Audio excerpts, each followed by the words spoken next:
kanlurang baybayin ng Amerika ay nagdusi ng lindol, ang unang makabagong panlasa ng mga likas na puwersa na ito ay summer sa isang metropolis ang San Francisco. Ang buhay ay itinayo sa nanginginig na mga pundasyon. Ang San Francisco sa ngayon ay isang umunlad na metropolis, ngunit sa pagliko ng siglo ito ay isang lumalagong lungsod pa rin. Pinahusay ng malalaking pangalan ng reputasyon ng San Francisco. Noong Abril 1906, si Enrico Caruso, ang sikat na tenor ng lumang kontinente, ay dumating upang bisitahin ang batang lungsod. Dapat naging kamanghamanghang si Caruso, pumasok na, nanatili sa lugar at kaakit-akit sa lungsod. Charm the city. Pagkatapos ng panahunan, maglaan si Caruso, noong gabi bago ang sakuna, ika-17 ng Abril, 1906, kumanta siya sa opera na Carmen sa Metropolis.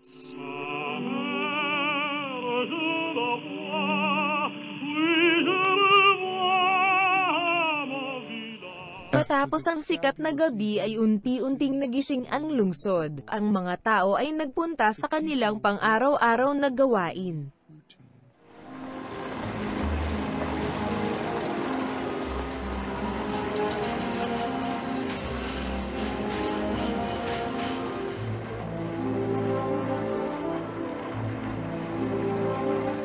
Si Rafael Paulanelli ay may-ari ng isang matagumpay na green grocery. Ang kanyang anak na babae na si Cora, na ipinanganak sa oras ng siglo, ay 6 na taong gulang.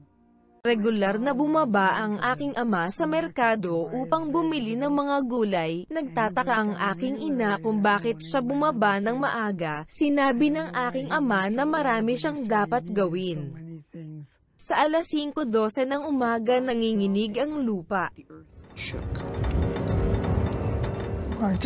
Naaalala ko kung gaano kalakas ang paniwala ng bahay. Nasa aking maliit na higaan nang biglang may naghiwalay na pagbasag ng silid sa dalawa. Naaalala ko rin ang hiyaawan ng aking ina. Ito ang wakas ng mundo. Ito ang pinakamalaking lindol na kailanman sumakit sa isang modernong lungsod. Ang bangungot ay tumagal ng 48 segundo. Natakot ako sa kamatayan, natakot ang lahat sa lindol. Nagising ang lungsod ng madaling araw ng mga tambak ng mga nasira. Isang balangkas lamang ang naiwan ng mahusay na bulwagan ng bayan. Ang mga puwersa ng lindol ay may sukat na 7.9 sa Richter scale. Ang pagkawasak ay katumbas ng mga puwersa ng 6 na milyong toneladang dinamita.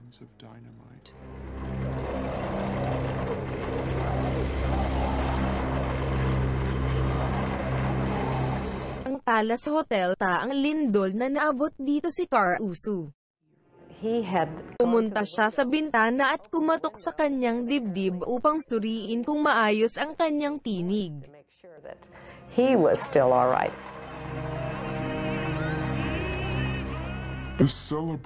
Ang bantog na tenor sa lungsod ng parehong araw. Walang sino man ang maaaring tinansya ang mga kahihinatnan ng kalamidad. Gayunpaman ang trahedya ay hindi pa natatapos. Pagkaraan ng mga panginginig ay nagdulot ng pinsala, sumabog ang apoy. Inisip ng mga tao ng San Francisco na maaari nilang labanan ng sunog, ngunit hindi nila ginawa na ang mga siga ay magsusunog sa loob ng 3 araw at gabi.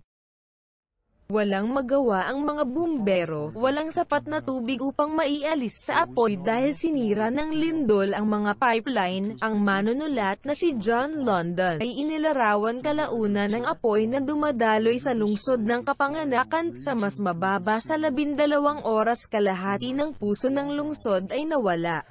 The heart of the city was gone. Sinubukan ng mga bumbero na itigil ang apoy sa dinamite. Ang bomba ng mga kalye ng mga bahay upang kumilos bilang hadlang upang maiwasan ang sunog na malayo pa. Many of the houses Nagpaputok sila ng maraming bahay. Ang mga nasusunog na mga baga ay lumipad sa buong hangin mula sa mga pagsabog at sinunog ang iba pang mga bahay. Marami ang namatay sa kanilang pagtulog nang bumagsak ang mga dingding at kisame sa kanila. Natagpuan ng mga rescue team ang ilang mga nakaligtas ngunit hindi sila makakatulong.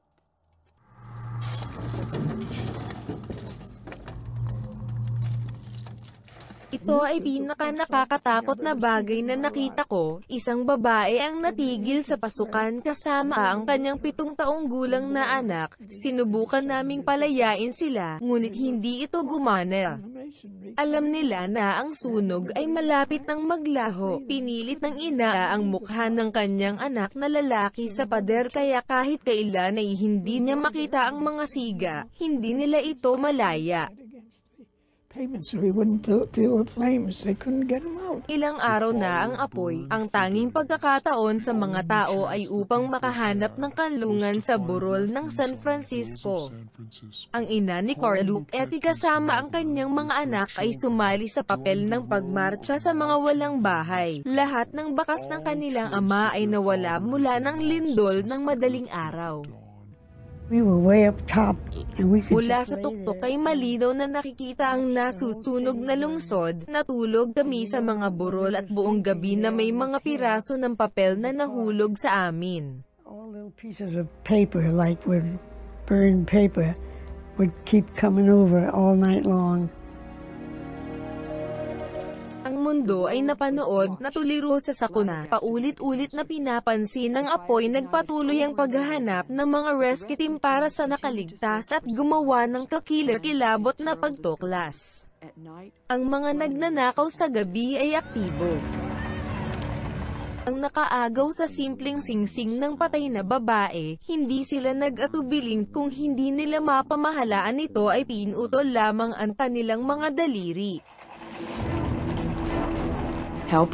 Sa wakas ay dumating ang tulong, nagmarcha ang mga sundalo upang mapanatili ang kaayusan at seguridad. Inisip nila kaagad ang mga mandar-ambong. Nang magmarcha ang mga sundalo ay walang oras na mag-alala tungkol sa buhay ng mga mandar-ambong. Binaril lamang nila ang mga ito at itinapon ng kanilang bangkay sa sunog. Inaikot lang nila ito. Tatagpuan ng rescue team ang 500 mga bangkay sa ilalim ng mga lugar ng pagkasira. Ang mga biktima ng sakuna ay inilibing pansamantalang inilibing sa mga parke ng lungsod. Ngunit ang mga patay ay hindi mahanap ang kanilang walang hanggang pahinga. Ang mga aso ay umuungal sa mga kalye, gutom din sila, nahihirapan din sila, ang amoy ay umaakit sa kanila, kaya sinimulan nila ang mga bangkay. the remains. Isa sa mga refugee camp na si Carl Luke Etty ay naghihintay pa rin sa kanyang ama. Isang hapon na ang pamilya nakakita ng van ng kanilang ama na di kalayuan. Lumapit ang van sa amin at isang estranghero ang nakaupo sa likuran. Ang aking ina ay gumuho at sinabi na ang aking ama ay nagkakaproblema. Pinatay siya sa lungsod. He was killed down there.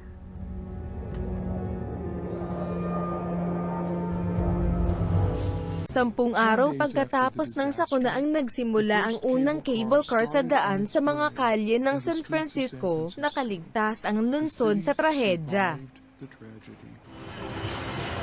Bumaba sila sa Market Street at nilagdaan para sa mundo na ang lungsod ay hindi patay, lumalagong muli ito. Was on its way back. Hindi bababa sa isang dekada, ang mga mamamayan ng San Francisco ay muling nagtayo ng isang bagong lungsod. Ang mundo ay bumisita sa lungsod. Noong 1915 nag-host ito ng World Fair.